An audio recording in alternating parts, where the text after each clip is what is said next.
Right, ladies and gentlemen, welcome to our panel. Today's topic, as I'm sure you can all see, is decarbonising logistics, achieving net zero and economic growth. My name is William Atkinson. I'm the assistant editor at Conservative Home, and I'm very pleased to be joined today by Baroness Veer, the Minister for Aviation, Local Transport and, most importantly, Space, which sounds incredibly exciting. Kate Jennings, the Policy Director at Logistics UK, Justin Laney, Partner and General Manager at John Lewis. And obviously the net zero agenda is something that was first introduced towards the end of Theresa May's government, perpetuated by the Johnson government, as now remains a firm commitment as part of the new government's agenda. And logistics can play a very big role in decarbonisation because actually road transport is responsible for more CO2 emissions than any other sector in the UK. So if we can get decarbonising logistics right, we will be well on our way towards achieving net zero. And so the format will be each of the speakers will make a 5 minutes or so speech. I will ask them a couple of questions and then we will throw things open to the floor. We are looking for questions and not comments and monologues. So this is my first time presenting one of these, but I will make sure that if you do start to go on a bit, I will cut you off. So you have been warned. And so without further ado, I'll stop my own monologue and pass over to the Baroness to introduce today's discussion. Thank you very much, Will, and great to be here today. And can I just say that this topic is absolutely vital. It is so important. In that, we know that, without logistics, basically the whole world would fall apart. It doesn't get enough love. When I joined the Department for Transport 3.5 years ago, I'm on my third Prime Minister, my third Secretary of State, and I still got a job. I've got my new portfolio, which is including space, which is very cool. But I was the roads minister for 3 years, so I do know a little bit about all of this. But when I joined the Department for Transport about 3.5 years ago, there were two things that we didn't really properly talk about. We didn't talk about logistics and freight, really. And we didn't really talk properly about decarbonisation and how we were actually going to do it. So there's been a massive change in the way that we look at decarbonising all of the different modes. And of course, it's all very well, you sit here and we've obviously got, the man from John Lewis over there, Julian, not Mr. Lewis, who, and so what we're thinking is probably trucks. You sort of think of big trucks going up and down the M1 or whatever. But of course, logistics is much more complicated than that. It does involve road freight, which is absolutely critical. All types of road freight, from long distance, but also down to the last mile delivery. So road freight is absolutely key. Very few goods actually don't have a road section in it. Rail freight, increasingly important. It really can put a lot of capacity on the tracks and take it off the road, which is very good for carbon, and it's particularly good for heavier goods that you need to transport. And then maritime. Most of our goods actually come by sea. I think it's... Oh, that was so exciting they turned the lights off. Yeah. So 95% of our goods, of course, arrive by sea. And then air freight is also really, really important. East Midlands Airport is the biggest place for air freight, and it's usually very high value goods that come in there. So I want you to think about all of the different movements within the supply chain when you're thinking about decarbonising logistics, and just think that actually any particular good goes through lots of different types modes of travel on its way to the shelf or into your home. So obviously the government has published the Transport Decarbonisation Plan. It was the first decarbonisation plan of any major developed economy. It set out how we were going to reach our goal. There are obviously the very difficult to decarbonise modes, such as sea, so maritime is very difficult. Aviation is also very difficult. Road isn't a breeze either. So there is a lot of work going on, and particularly for those forms of transport where you need a lot of torque, you need a lot of power because you're dealing with lots of weight that you're trying to transmit, that's where you've got a real problem. So the department is technology agnostic. It is not the case that we only look at electric solutions. We will look at hydrogen, whether that be fuel cell or whether that be combustion engine, we do really need to think broadly, because what we cannot do is shut down our thinking on this, because we've got to succeed. There's a great opportunity for innovation, high-level, high-quality manufacturing, and also jobs. So we could, and I think we are, playing a really leading role in all of this. But yeah, so the government's involved in all of these different buckets in terms of how do we decarbonise road, and we can go into more detail about what our targets are in due course. Anyway, that's just my start of a 10. So think multimodal. That's what I would just encourage you to do. So, ladies and gentlemen, as you think multimodal, I'll pass over to Kate Jennings to talk us through perhaps the more logistics side, or actually no, the interface between logistics and net zero. You know more about logistics than me, obviously. So, thank you. I'm very glad that the Minister there has highlighted, the whole transport system is important for logistics. As Logistics UK, we represent the operators from all modes of transport, some of the infrastructure providers, the buyers like John Lewis, and the suppliers to the logistics industry. And I would say on behalf of the sector, there is a strong commitment to decarbonising the industry, to meeting government's ambitions on net zero. And you see that in the investment that's happening already in things like electric vans, in things like fuels, in things like trialling hydrogen, say on rail. But it absolutely has to be a partnership with government, because government holds a lot of the levers on things like where your infrastructure charging points are going to be, what the strategy is for hydrogen, where that hydrogen might be used, whether it's for buses or rail or road. There are some really big strategic choices to be made there. And similarly with things like fuel, I think we recognise that the hardest sectors to decarbonise may well be maritime and aviation, and that might be where you need the fuels for longest, but they're also important for transition for road. And it's, that's why it's really great to see you all here for this debate today about a really important subject. I would like to sort of highlight the need, I suppose, now more than ever, where you've got the sort of cost of doing business crisis as well as the sort of cost of living price crisis, that this partnership means that we need to invest wisely. We need to make the best of private and public money. And that's why it's really important to have certainty out to 2050 that government will remain committed to net zero, and that we make those strategic choices about investment together. And really that was all I wanted to say by way of introduction. So really looking forward to the debate. Thank you. fabulous. And Justin?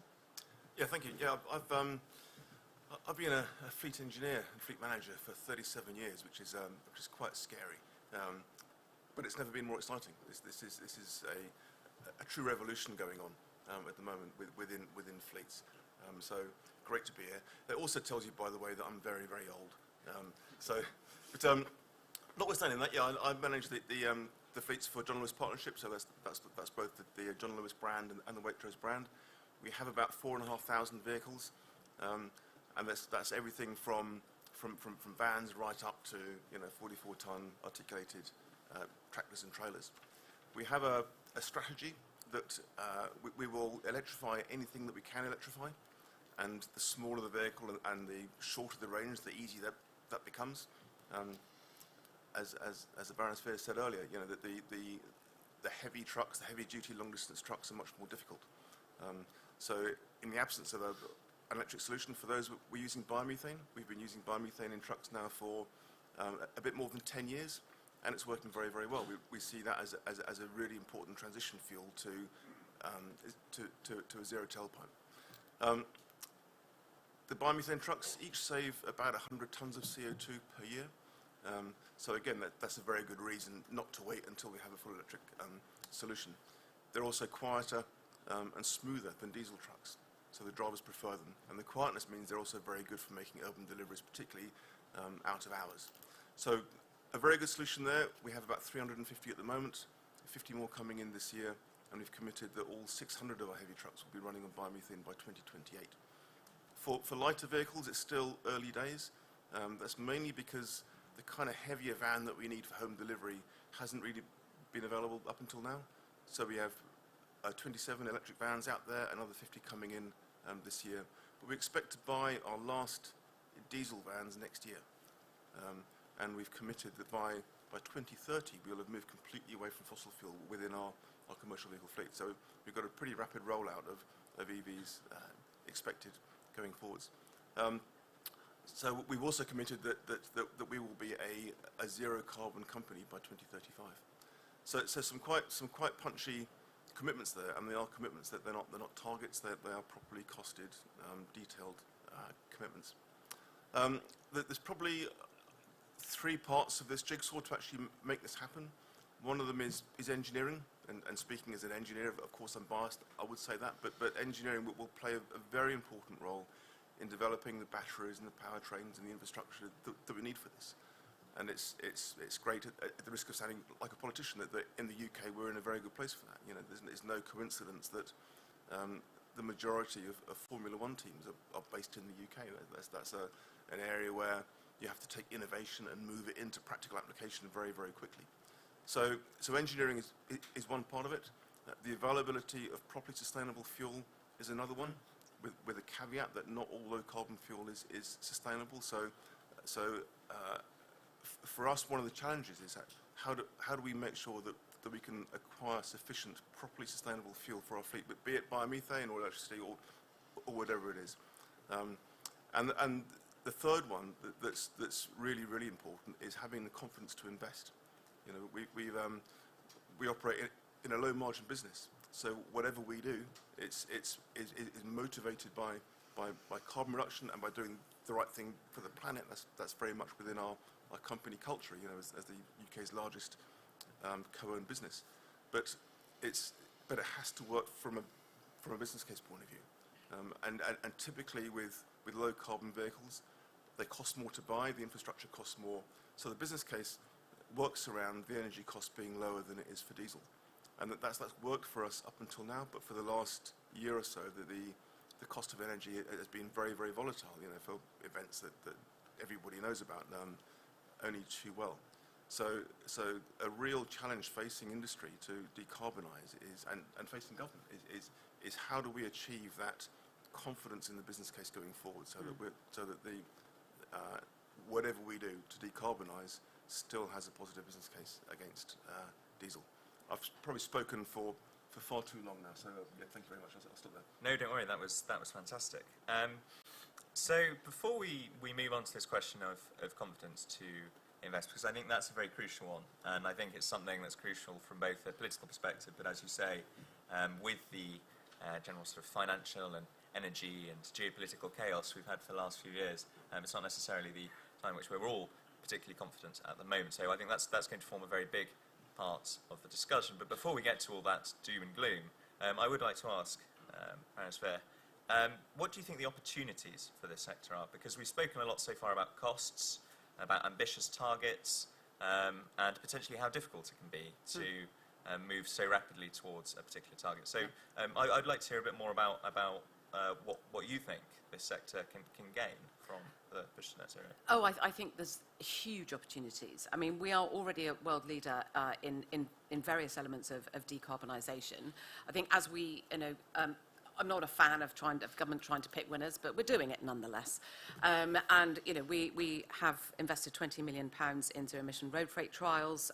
We are investing £200 million in a competition to look at hydrogen fuel cell and battery electric technologies. So it's really about supporting the innovation and the technological development, not pushing out the private sector, but working with the private sector, because otherwise it probably wouldn't happen. So as a Conservative, I'm okay government giving money where otherwise at the moment, because the visibility of the long-term resilience and reliability of the technologies that are being developed may not be confirmed, it's okay for the government, I think, to help, because at the moment we've got to keep all of our options open, because some things will push on more quickly than others, and some will find niches that they work very, very well in. So the government is supporting where we can. Obviously, logistics itself is a privately led sector, and it will always remain so. But one of the things that we very much did, actually what the pandemic made us do, is we realised we didn't know enough about freight and we didn't know enough about logistics. And what was key is that the whole sector is not really very resilient.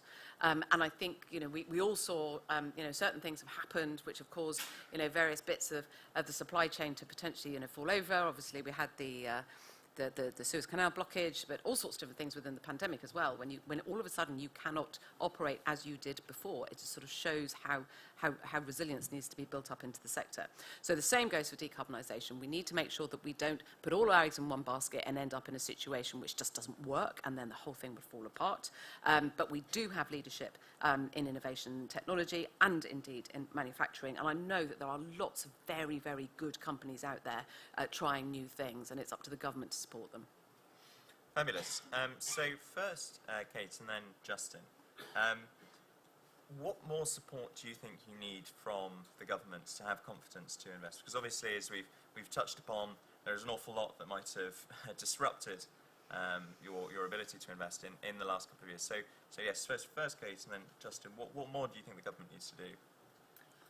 No, so happy to speak to that. And if I start on that theme of opportunities, I do think there are huge opportunities here. So the logistics sector is one of the fastest growing sectors in the UK.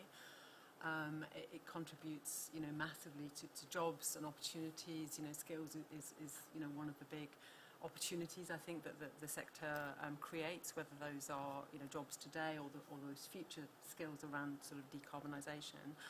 I would come back to that point of partnership really on what more do we need, because I agree the private sector is great at innovating and great at investing, and indeed we see our members investing in electric vans, for example, or trialling solar technology on the roofs of warehouses, or there's lots of innovation going on. But in this instance, it's not just about pump priming for me. Because the government owns the rail infrastructure, owns the road network. There are limits to how much a port might be able to invest. There are sort of scale factors there. So to me, it's really important now that we do, the government has set up things like the Future of Freight Council, and that we have got, commitment to a sort of an energy debate there to say, well, how do we bring, the sort of energy supply, whether that's zero carbon electrification, whether it's hydrogen, or biofuels, that we've got the infrastructure and supply in the right place for the demand, which the logistics and private sector will sort of need. So for me, it's really that sort of partnership piece. And it's, when you look at it, you've got, some big issues in the next 30 years. If you look at something like road pricing, it's always been a difficult nettle to grasp. But with introduction of electric vehicles, you've got fuel duty take coming down. We're going to have to think about how we price the roads, and it makes sense that that's done in a way which is fair. It's not just the commercial sector that's paying; it has to be all drivers. But again, a real opportunity to make sure we're incentivising, green logistics by using government's power, to sort of tax and spend and invest in infrastructure. Fabulous. And Justin? Yeah, thank you.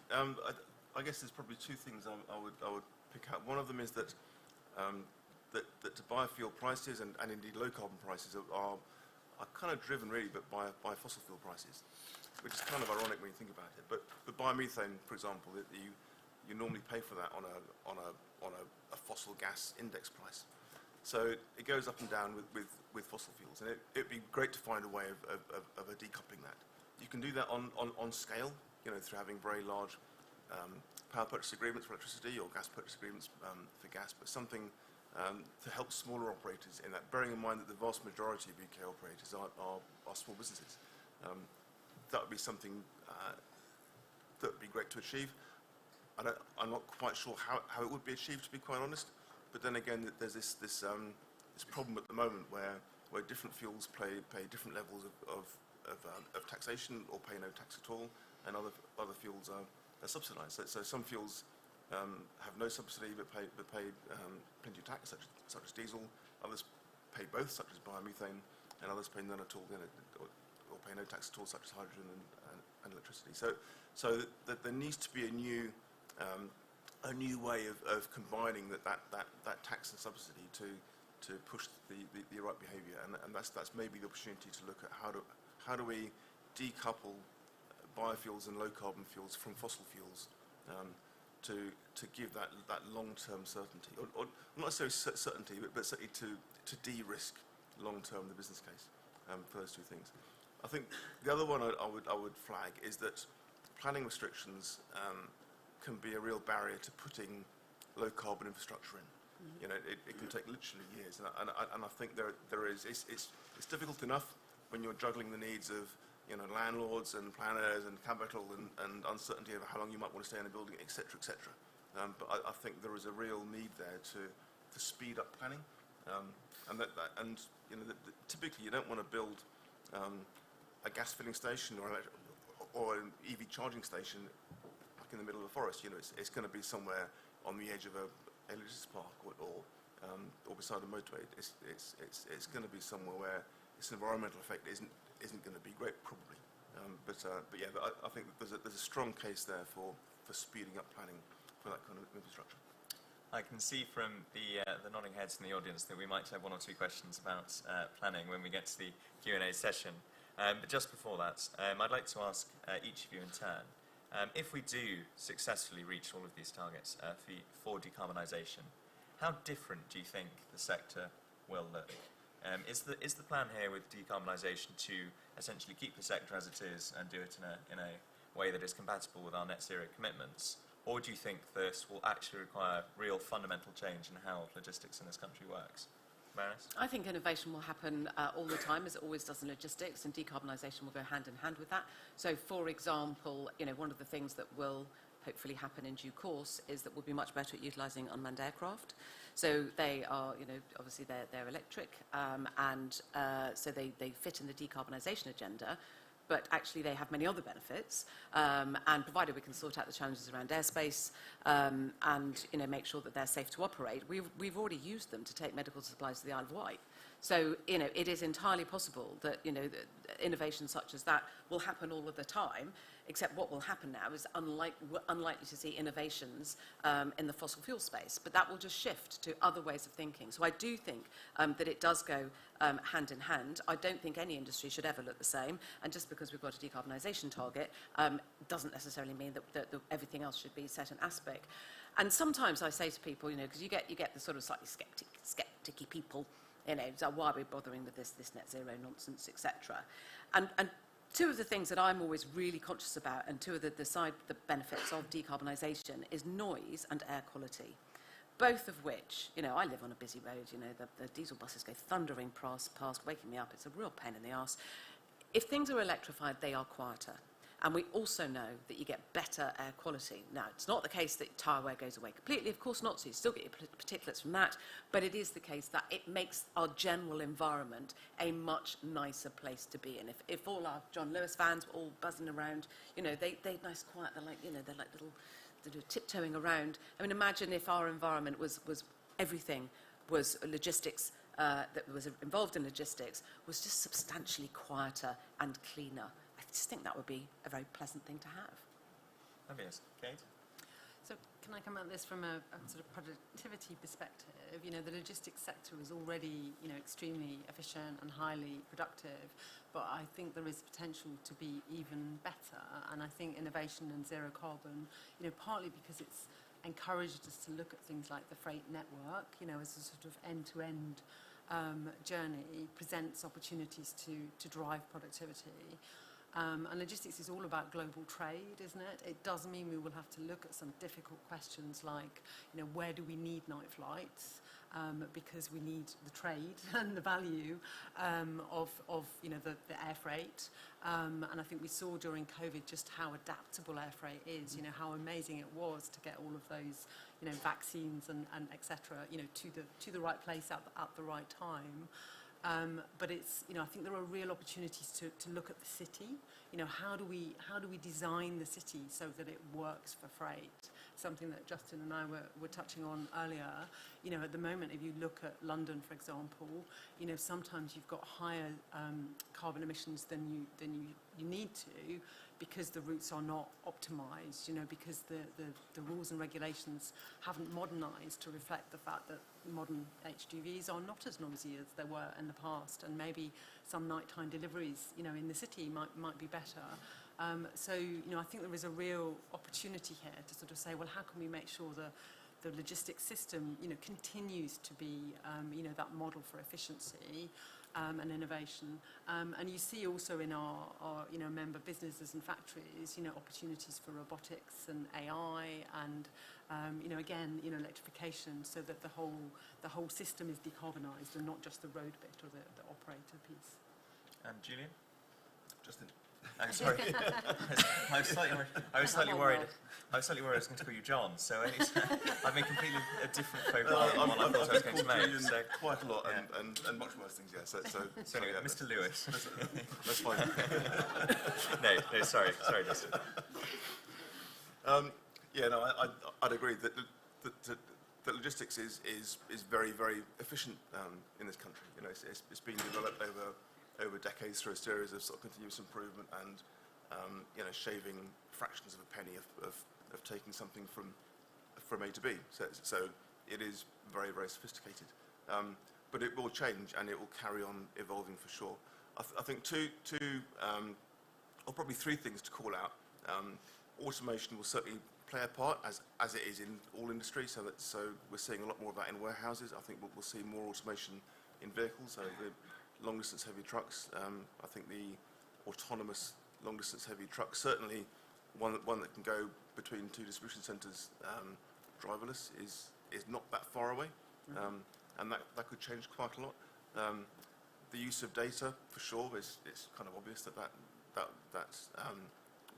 will of course grow. So those are the two factors. I think the other one is that on a smaller scale, automation potentially gives us the opportunity to have a more diverse population. So when you look at drivers, there is more diversity now than there used to be. Certainly gender diversity, but there could be a lot more. And driving a large van around can be quite an intimidating thing. And I think one of the side effects of vehicles becoming much more sophisticated and having startups looking at vehicles in a new light, looking at ground up, there are opportunities there to make a vehicle much better to work out of, much better working environment, to have many more driver aids and maybe a bit of automation. And that means if you make the driving task easier than the person in that vehicle, but because in home delivery you'll need a person there, I think certainly in the vast majority of times. But that person can then focus more on the customer service element than the driver element. People tend to be either good at driving or either good at customer service, and there's always a debate about, is a home delivery driver, is it a transport operation or is it a customer service operation? But my thinking would be, let's make life as good as we possibly can for that driver, make the conditions as good as we can, and then that person can really focus on what is the most important bit, which is the customer service bit. Fabulous. On that note, I will open the discussion to the floor. So I'll probably take two questions at a time, and then if you want to hear a particular person speak, do make us aware. As I say, rules against monologues still apply. So, gentlemen on the end, on this side, and the gentleman on the end on this side. Do you want to go first? I'll take two questions at a time. So. Sure. Yeah, so Dominic Weeks from Zero Avia. We're making hydrogen fuel cell powered engines for aircraft, developing that technology. The Jet Zero strategy set out the vision of having domestic aviation targets for 2030, using zero emission flight and net zero by 2040. I'm just curious if the panel think that there is a role for greater domestic aviation with low carbon technologies in logistics. Thank you. And Hi, Robert McElveen from Mineral Products Association, so that's the trade body for aggregates, cements, so basically the heaviest stuff in the economy that relies very heavily on road and rail haulage. My question is actually about the fuel points that Justin was making, because we're seeing a lot of speculation around different fuels, all of which are quite scarce. So we're looking at things like HVO, biomethane, hydrogen in the future, all of which are going to have a lot of competition for different uses. And I just wonder what the role for government is in prioritising against, so hydrogen, the massive argument that's inescapable is, are you using it for home heating or not? And that kind of potentially could hoover up the whole lot. So that's really the question about how you prioritise the fuel for haulage. So, Baroness, do you want to address those first of all, and then we'll come back with Yes, I mean, I have high hopes for the aviation sector as aviation minister, and we are very clear from our recent Jet Zero strategy that it is not about restricting demand at all. We want guilt-free flying, and that's for goods and that's for passengers, because as you say, if you had a zero carbon plane, aircraft, then why would you not want to use it as much as possible? So as far as we're concerned, we absolutely see the technology coming through. There will be a step change in the amount of emissions coming from aircraft, and I very much hope actually that we use traditional aircraft, but also, as I said, unmanned aircraft, to transport particularly high-value goods. I think they have a clear role to play. In terms of the different uses of fuels, well, I mean, the government really does have to try and help a little bit here, and it's between Smart for Transport and also BEIS, because, for example, with hydrogen, it doesn't work for a single sector. You cannot do it just for one thing, just for buses in wherever. It works best when you have lots of different things all using the same supply, the same storage, the same refueling. Have we solved that yet? No, we have not. But that's okay, because we're still developing. So, we put money into hydrogen trains, for example. West Midlands, if you look around, when we come back here in 2 years' time, or maybe there'll be hydrogen buses. We're funding some hydrogen buses here. So we will work with BEIS on the different uses of fuels, but as I said before, we're technology agnostic, so some fuels are going to work and some fuels aren't. Obviously, in aviation, we're very much, getting very involved in sustainable aviation fuels, because that, as a transition fuel, is very, very good. But eventually, we do need to get to the stage where we're at, zero emission at the tailpipe. That's where we're headed. Kate, your thoughts? I think the question about prioritisation, I think, is a really important one. I'd like to speak briefly about rail. So the government has consulted on a rail freight growth target, and we very much support that. I think our members, recognise the ambitions of the rail sector, to triple rail freight. But for that to work, rail needs to be cost comparable with road. The infrastructure investment needs to go in, the pricing needs to be right, it needs to be just as easy to use rail. And I suppose where I do think there is a role for government is maybe in saying, well, actually, if you've got a known technology like rail electrification, couldn't we just do a bit more of that now, today, because a tonne of carbon saved today, multiplies over time. So, could we focus on optimising each of the transport modes as fast as possible? And I suppose that would be my challenge. So it's great to see, hydrogen trialled in aviation, in rail, in buses, but at some point we're going to have a plan that lies out on a timeline, aren't we? And infrastructure, as the Minister rightly recognises, which says this is where the hydrogen will be, so this is the bit of the railway that you're going to use hydrogen, this is how it will be, maybe near the airport, so we can sort of multitask. But it's great that we're having this conversation, isn't it? I think it's very timely, and there is a real opportunity on this stuff. Justin, I understand that lamps and cabinets and the rest may not be as heavy, quite as heavy as cement, but you must face similar challenges, surely. Yeah, thanks. And I think this is partly a question about niches. So we need to move away from one solution fits all, which diesel does in that world. So the challenge really is to understand what's the niche of it. What's the niche of each of these fuels?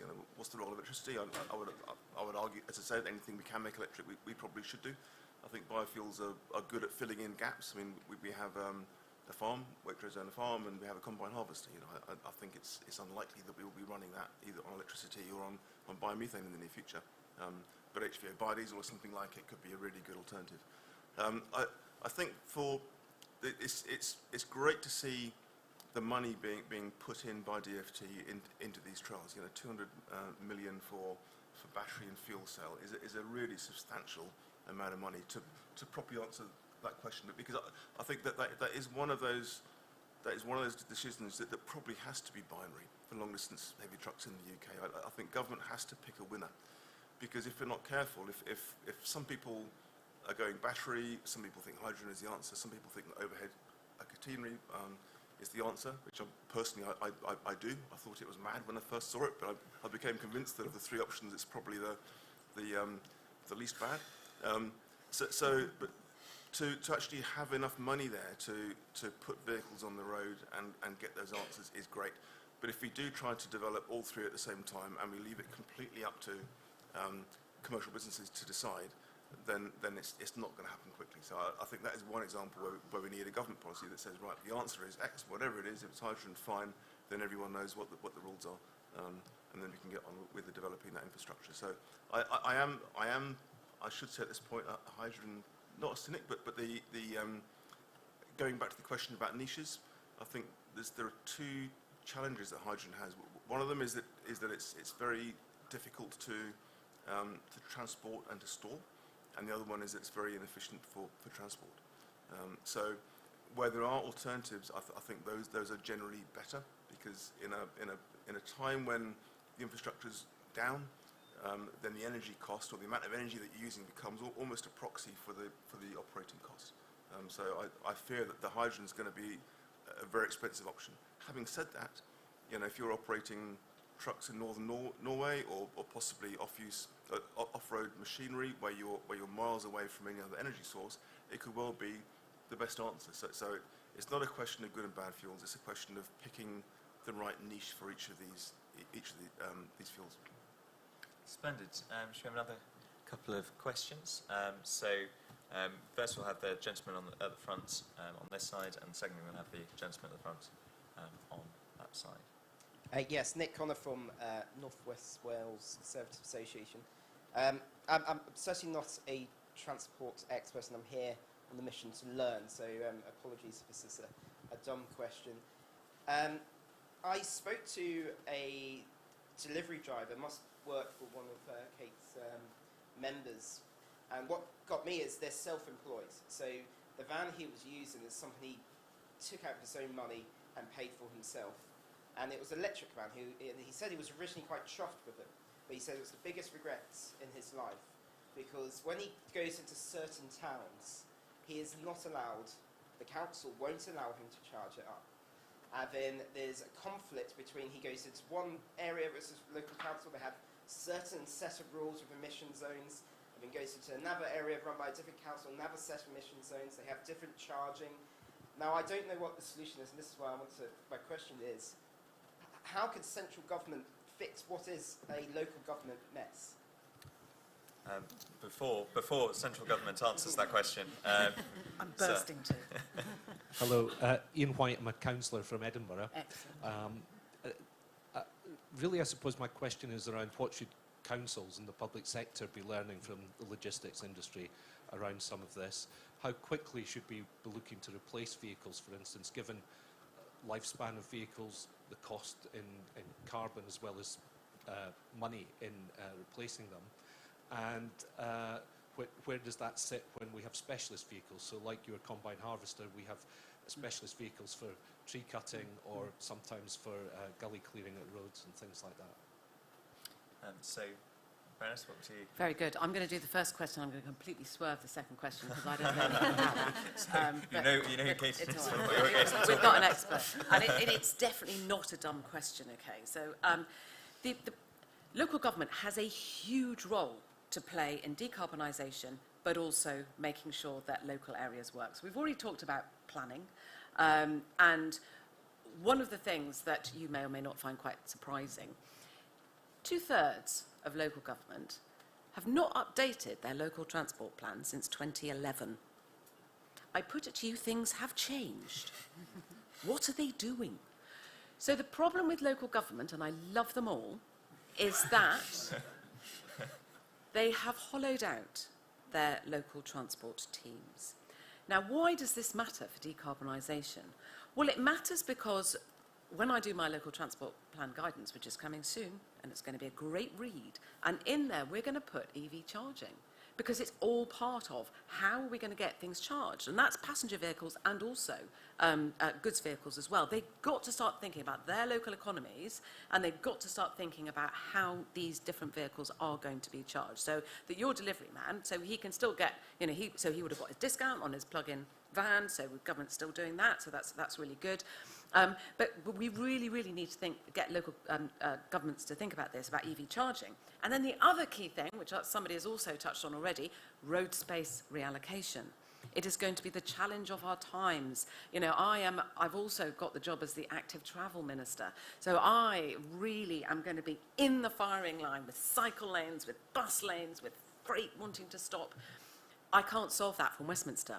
But if a good local council come up with a good local plan, depending on what their geography looks like, should be able to cope with everything. Yeah, some people are going to have to compromise, and we're actually going to have to be respectful of other people on the road. It's fine. But, I'm afraid I can't fix it just for every single place, but I can do the guidance. But local councils are going to have to really skill up and step up. Kate's thoughts? I mean, I agree, it's a brilliant question. It comes up quite regularly because you're right, quite a lot of, like other sectors, we've had a skills challenge. Mostly people have talked about HGV drivers, but I think for van drivers and commercial fleet drivers, quite a lot of them are self-employed. Quite a lot of them live in flats, so it's quite difficult to charge their vans overnight, so I'm really glad you've raised what is a very important subject. On Edinburgh and local authorities, we have local authority transport managers in our membership. And absolutely, you raise a really important question. The local authorities are doing things like managing the refuse collections. They've got specialist vehicles like gritters. That they need to be part of this debate, don't they? And whilst I've got the floor, you make me think as well, more broadly, logistics is fundamental to the public sector, isn't it? Logistics is fundamental to the NHS, it's fundamental to the MOD, it's fundamental to local authorities like yours, and that's why this is not just a private sector conversation, it's absolutely a public-private partnership. Justin, as somebody who knows a lot about partnerships, do you have further thoughts on that? Yeah, certainly on the van question, it is a very good point. The majority of fleets will charge their vans overnight in a depot, so for us it's a little bit easier. But charging vans in public spaces is difficult because quite often the space isn't big enough, so you might block off two chargers, and that's a real problem. So some kind of requirement for there to be a certain number of chargers that are big enough to take a van would be very, very welcome. I think we also have some partners, as people who work within the partnership are called, some partners who take their van home at night, and quite often they haven't got off-street parking. So if there was, maybe an assumption that if there were a number of chargers out in the street, maybe even lamppost chargers, that some of those could be allocated, or one could be allocated to a certain vehicle overnight, that would be a real help. That would enable that person to then know that they could charge that van, and that could be enforced as a normal kind of parking restriction. So things like that would really help. The point on long life vehicles I think is really well made. And as someone who started his career back in the 1920s, working for London buses and working on route master buses, which specialist vehicle designed to be maintained and updated over time, designed for a long life. Those lasted 50 years-ish. I then worked for UPS for 20 years, and UPS, again, make vehicles last a very, very long time. So I think that there's a good case for specialist vehicles to be made to last a long time. And that's difficult with a diesel vehicle, but because engines wear out and gearboxes wear out and bodies are made of steel and those rust over time and they're hard to repair. There's a new generation of electric vehicles now which are built in a different way with different materials, so composite bodies, bolt-on, bolt-off panels, aluminium chassis. So corrosion's not a problem anymore. They're designed to be repaired and upgraded over time. They're also designed more, the best ones, with this focus on the working environment of the driver and the cab being very robust, etc., etc. So I think for specialist vehicles and urban delivery vehicles, I think are specialist. there's a real case to make those long life. We think that some of those new generation vehicles, you can maybe make them last 15, 20 years. And that's important for the business case, and I'll keep going back to the business case, because if you're purely looking at the fuel saving on EVs, certainly vans, and certainly urban vans, because urban vans don't do very many miles, so to make them pay is even harder. So you make the business case instead on keeping the vehicle a long time and making it more productive by making the working environment better and more tailored for that home delivery task. So yeah, I'm optimistic, but I think it is time for a new approach, and making vehicles last longer and upgrading them can only be a good thing in terms of use of resources, etc. Very good. Should we have another couple of questions? First of all, can we have the gentleman on the front row here, and then can we have the gentleman in the middle of the row on this side? Thank you. Robert Gwynn from Volta Trucks. There are huge differences in the amount of public funding available throughout EU countries and the UK to incentivise the transition to electric commercial vehicles. What could, should and will the government do to address this, to really support the commercial vehicle sector in transitioning to electric vehicles, given we know they're more expensive, including infrastructure, which is currently not included but is also really expensive, and also to ensure that the UK doesn't sort of lag behind its EU counterparts? Fabulous. And sir? Paul Redstone, County Councillor in East Sussex. As an aside, I also chair the committee responsible for the long-term transport plan, and with respect to Baroness Spear, we're waiting for guidance from the Ministry, I believe. So it's holding us up a little bit before we can do that. But my question is about consumer pressure. One of the things that drives reducing carbon is consumer pressure. And I think if I buy something, I'd be interested to know what the carbon footprint of making that and delivering that is. So there are cases where that happens. So it's made in China, then I've got the shipping cost, then the final logistics. As a minor example, Amazon do something where you can place an order and ask for it to be delivered in one go. So it reduces the carbon footprint. So what, question for the panel, what influence do you think, or how much influence could carbon footprinting give you so you can, for example, claim that your deliveries are greener than someone else's? Thank you. Well, Baroness, would you like to focus on the first question then, and then Kate, Justin, you can touch more on the second one. Yeah, no, that look, I completely appreciate that. The answer to a lot of things is more money, but then we have to play on the pitch that we're on and recognise that there is not an inexhaustible supply of funding, and so therefore we have to approach this in two ways. So, yes, we decided to extend the plug-in van grant, the plug-in truck grant longer. We could have cut it off and we decided not to. And then, of course, we have decided on the end sale dates for diesel vehicles depending on their weight. So I'm not entirely sure that there's going to be a flood of new taxpayers' money into trying to help on a day-to-day basis by supporting the costs of transition. Certainly we will help in terms of supporting innovation where we can to make sure that, because at the end of the day, what do you and I both want? We basically just want all electric vehicles to be as cheap as their fossil fuel equivalent, or actually cheaper. So that's what we're really aiming to. If we see that there is potential market failure because we don't have the volumes yet, then that might be something we look at. But at this moment, I'm sort of content with where we are and the amount of funding we're providing. James?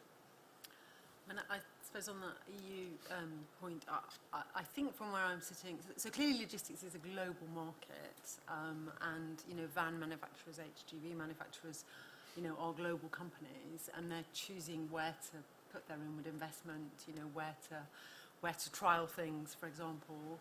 I would say, you see examples of where the UK government is ahead. I think the EHGV trials, potentially will be the first road fleet trials, in the UK. I know the timescales are challenging, and we had a discussion in one of our member groups this week that, people are, ambitious to bid and forming consortia, but they may find those timelines, impossible. We'll sort of watch that space. And clearly there are times when other countries are doing more. So if you take hydrogen trains, for example, I think there's more activity in Europe than there is in the UK. So government is making some choices, I think, in that space. But as the Baroness says, if the outcome is the prices come down, then maybe there is a point where we're all winners, really. On the consumer, I mean, I agree with you. It's how the private sector responds, isn't it? Where the consumer is is your income, is your revenue. Then absolutely the logistics sector will respond to what the consumer wants, and if there are opportunities to make it more transparent, as to whether something is higher or lower carbon, then that might be a useful incentive, for the industry. The workings of the invisible hand. Your thought, Justin? Yeah, thank you. So, for me, the government funding works best when it's delivered in one of two ways, and I think that's payment for trials in the early stages, so that we establish what works, what does it cost, how efficient is it, that kind of stuff. And once that's been established, then measures to make that business case pay. So that's normally going to be about the fuel costs. So I'm a believer that in focusing on making the fuel cost work rather than subsidising more vehicles up front. So that's probably my answer on that one. In terms of customer behaviour, you solve part of the problem by going to zero tailpipe emissions. If you're not careful though, you kind of delude yourself that you're doing the right thing by, let's say you convert a fleet of 120 vans to electric and you charge them up at peak times, and you're on a green tariff. So you think, okay, that's all great. It's all zero carbon power. But what you've probably done is cause someone to start up a gas-fired power station somewhere to provide the extra load that you've just put on the grid. So there's a lot more to it than just ticking that box and saying, okay, fine, we're on green electricity. We can forget that. I think increasingly the use of energy will become more and more important as efficiency, and clearly there's a monetary gain from being efficient. There's a competitive advantage. I think there's hopefully a competitive advantage also from being more transparent about the use of resources, and it's probably a generational thing. I think schools now educate very much about recycling and sustainability. And I think that generation is much more engaged than the parents often are, and those children will be consumers before very long. So personally, I really hope that they start to pick their retailer based on their sustainability. What are their core values? Are they a force for good or just a force for returning money to share owners? So it's interesting times, but forever optimistic, I must say. Very good. Another couple of questions. Should we have those two gentlemen on that side of the room? So the gentleman at the back first, and then the gentleman in the glasses second. Thank you. On the end of that row. Can you just can you put your hand up again, sir, just so the chap with the microphone find you. Thank you. Yeah, I think fundamentally sort of building on the point from the gentleman at Volta Trucks as well. Yes, the funding envelopes are potentially smaller than we're seeing in sort of other areas in Europe, but also the timelines and signalling for government is really important to focus on. Global manufacturers don't work on 2-year timelines, and so when they're looking at their investment opportunities across Europe and globally, the announcement of a bid 8 weeks before the submission deadline for a 2-year funding window isn't going to attract investment in the way that we want it to. We're seeing, particularly, I work in the hydrogen sector. I should have said at the start, sorry, Simon work at Element Energy, who's a sustainable energy consultancy. Looking at the hydrogen sector, the US announcing a $7 billion program for hydrogen, and Germany and France as well doing similarly. We need that sort of long-term path to decarbonising, not just to 2035, that's sort of the deadline, but also... Sorry, sir, can we get towards the question, if possible? Yeah. Apologies. Fundamentally, what's the medium-term signalling after the ZERF trials until 2035? Thank you. And the other gentleman? Hi, my name is Anthony Breach. I'm the lead on housing and planning at Centre for Cities, so I have the planning question. Quick question. Are we allocating enough land for freight in our planning system, especially in and near cities? And if we're not, how and which pieces of land should we be allocating more to freight and logistics? Baroness? Yeah. Okay, so on the first point, look, you know, I will go back and say, look, I am satisfied where we are with the amount of funding that we are putting out there. I do expect there to be other innovation which is not funded by government at all. It is also the case that we will learn from other countries. It's not the case that if something is developed in the US, we will never know about it and therefore not be able to take advantage of those technologies as well. I think this is one of the areas where I think you know, there'll be a lot of sharing of innovation, and so we will see development. So, you know, I take your sort of criticism and I will take it back, but for the time being, we are content, you know, with the amount of funding we're doing on the timeline, etc. The second question about freight and land, etc. Yeah, it's an absolute disaster. It's terrible. So, you know, when I was roads minister, we have a real problem with driver facilities. It is a private sector area. Unfortunately, you don't make very much money having a trucker park overnight on a piece of tarmac. But having said that, and one of the things that I used to say to the industry quite a lot is, you know, A, pay your truckers better, and B, give them more money overnight. You know, if I'm sorry, but we're all sort of, you know, if we were overnight, then I'm fairly sure the government pays up to £90 for my hotel room. If a trucker goes out overnight, he's lucky if he gets a tenner. You know, and so I think there's a slight, you've got to pay, you know, trampers better. You've got to make sure that actually there are the facilities that are of a sufficient standard to look after these people, because they do such a very, very valuable job. And one of the things that I wanted to introduce, and probably would have done had I stayed in post, and it may yet happen, is also sort of greater transparency and visibility about the facilities that are out there and how good they are. And almost having like a government kite mark of, you know, actually, yes, you are providing good quality, varied food, you know, otherwise it's all just KFC, clean showers, you know, good, safe environment to park. All of those things are very, very important. Now, of course, I don't necessarily have any powers to go around buying off plots of land. And again, I was looking at that as well. It's, for example, if you've got a DCO application going in for a big change on a motorway, why can't you, at that time, lob on a bit of land and build a new MSA? It's all we're thinking about that. We don't really want to own it ourselves, though.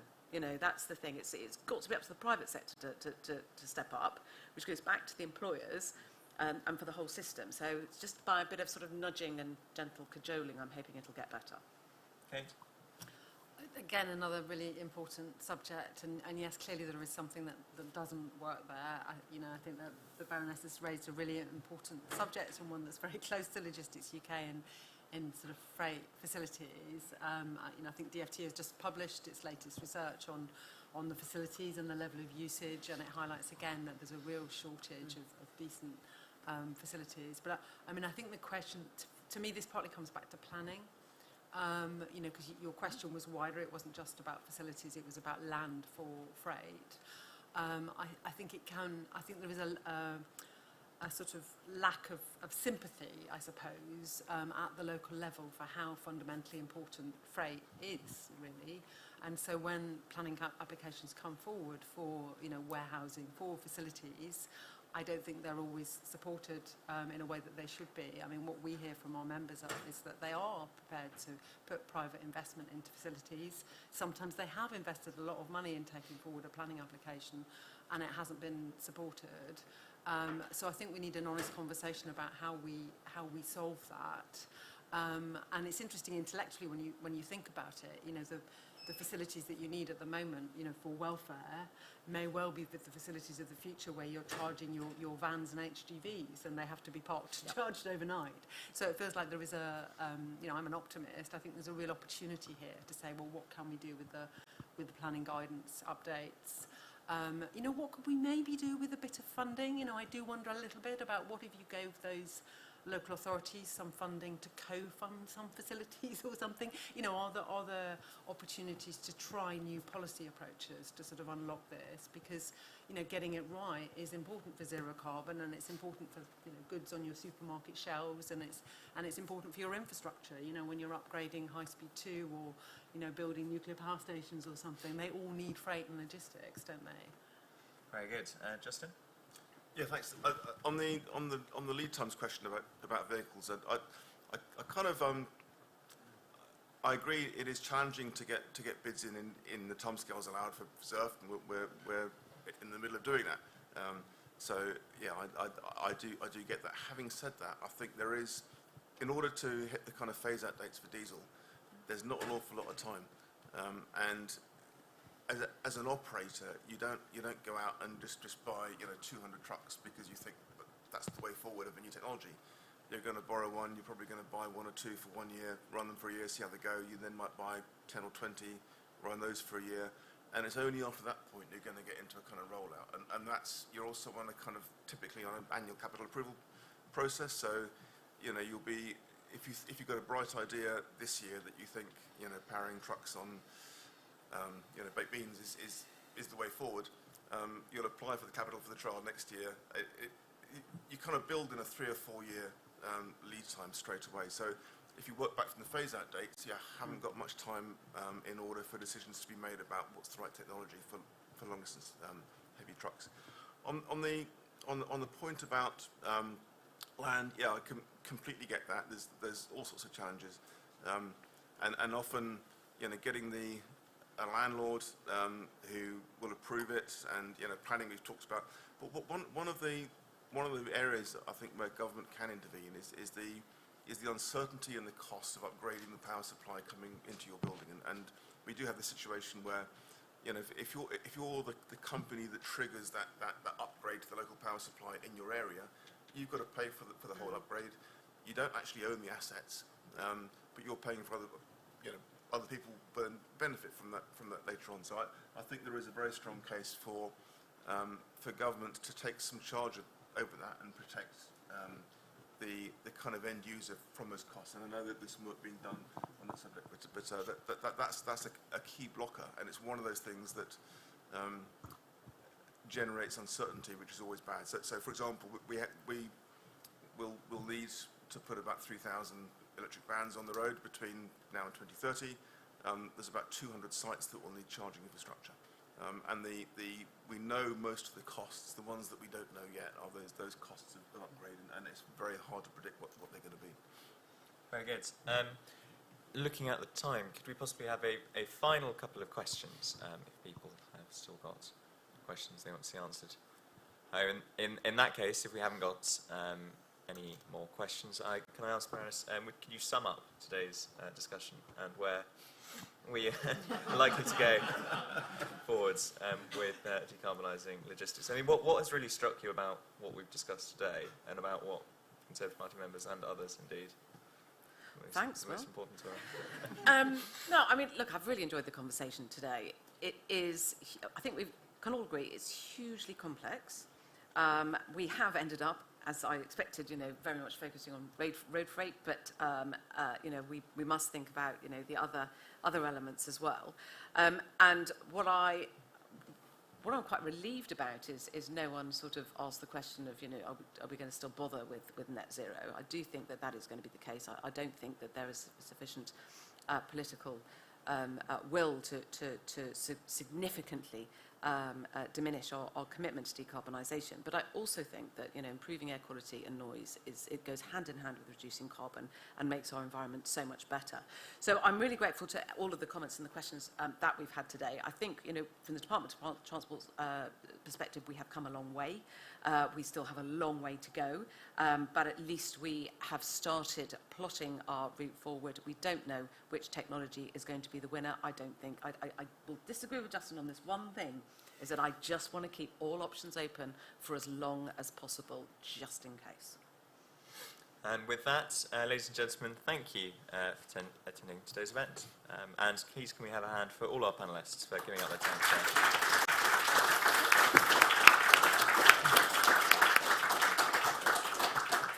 Splendid. Thank you. Thanks, Will.